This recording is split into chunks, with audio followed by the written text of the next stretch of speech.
कमज़ोर बाज़ार में भी आज पावर शेयरों में अच्छी रौनक देखने को मिल रही है। इसमें सेक्टर में तेज़ी के कारण क्या हैं, ये जानते हैं यतिन से। Yatin, good afternoon. Good afternoon. और पीक समर सीजन के पहले अब जो पावर स्टॉक्स हैं इनमें करंट जो है वो ज़बरदस्त बना हुआ है।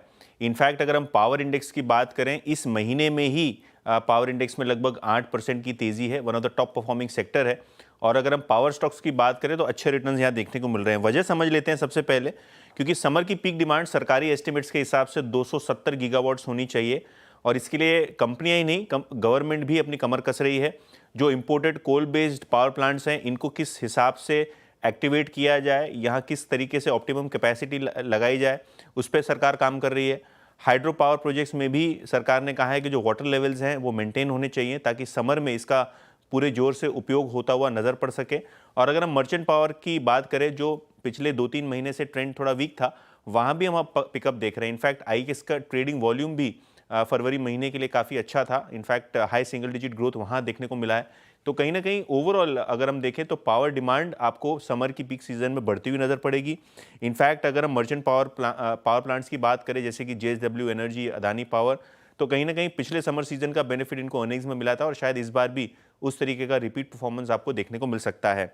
अगर हम पावर इंडेक्स की बात करें तो 8 से 9% की तेज़ी हमने इसी महीने में देखी है। अगर हम JSW energy, Torrent power, Adani power की बात करें तो ये सारे शेयर्स 9 से 10% ऊपर है पिछले एक महीने में। और अगर हम पावर ग्रिड और एनटीपीसी जैसे सरकारी कंपनीज की भी बात करें तो यहाँ भी जो है काफ़ी अच्छे रिटर्न्स आपको देखने को मिले हैं। जेएम फाइनेंस की बात करें तो इनका पावर सेक्टर पे एक पॉजिटिव व्यू है।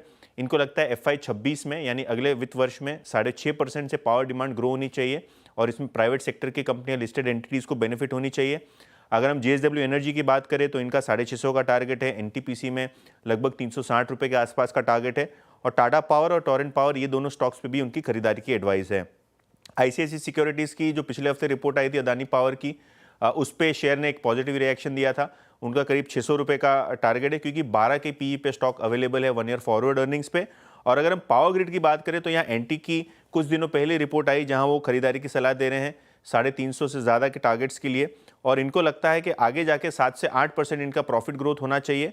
और अगर हम पावर ग्रिड की बात करें तो प्राइस टू बुक रेशियो जो है वो हिस्टोरिक लेवल से थोड़ा नीचे चला गया है, जिसके कारण यहाँ से एक अच्छा बाउंस बैक वो काउंटर में एक्सपेक्ट कर रहे हैं। बिल्कुल, तो पावर सेक्टर में आज अच्छा खासा पार देखने को मिल रहा है। शुक्रिया यतिन तमाम जानकारी के लिए। सरकार अग्रसर है काफ़ी इस पूरे सेक्टर को लेकर, और आज अगर आप वायदा के टॉप गेनर्स देखें तो JSW energy, solar industries, power grid, तमाम आपको वो पावर स्टॉक्स दिखेंगे जिसमें हलचल, इनफैक्ट तेज़ी देखने को मिल रही है। कैश में भी देखिए पावर ग्रिड सबसे ऊपर अच्छी खासी तेज़ी के साथ। लेकिन शरद जी, इस पावर सेक्टर में आपने कोई स्टॉक्स पे बेट लगाया है क्या? कैसा लग रहा है आपको ये सेक्टर फिलहाल? और देखिए, जनरली तो हमें लगता है कि लॉन्ग टर्म ऑब्वियसली बढ़िया ही रहना चाहिए। जिस तरीके से इंडिया की ट्रैजेक्टरी है, पावर डिमांड काफी स्ट्रांग रहनी चाहिए। ग्लोबली जैसे जैसे डेटा सेंटर्स का यूजेज है वो एक बहुत बड़ा ट्रिगर है पावर के लिए, तो मुझे लगता है स्पेस में डिमांड एज सच स्ट्रांग ही रहनी चाहिए। और हम ये उम्मीद करें कि आने वाले समय में कैपेक्स वगैरह की ग्रोथ भी काफी स्ट्रांग रहेगी, इंडस्ट्रियल एक्टिविटी स्ट्रांग रहेगी, कंजम्पशन स्ट्रांग रहेगी, तो ये सब मिला के पावर को स्ट्रांग डिमांड मिलनी चाहिए।